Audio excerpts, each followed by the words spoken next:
L'année dernière, en Pologne, des centaines de milliers de personnes sont descendues dans les rues pour protester contre un projet de loi qui aurait criminalisé complètement l'avortement. Pour l'instant, en Pologne, l'avortement n'est légal que dans les cas de viol, de danger pour la vie de la femme ou de malformation du fœtus.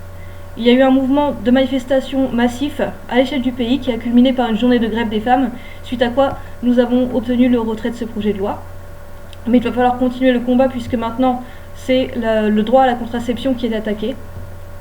Mais surtout continuer à lutter pour obtenir un réel droit à l'avortement, c'est-à-dire gratuit et sur demande, et lutter sur des revendications sociales, notamment en termes de services publics, pour obtenir un réel droit des femmes à choisir si elles veulent ou non avoir un enfant.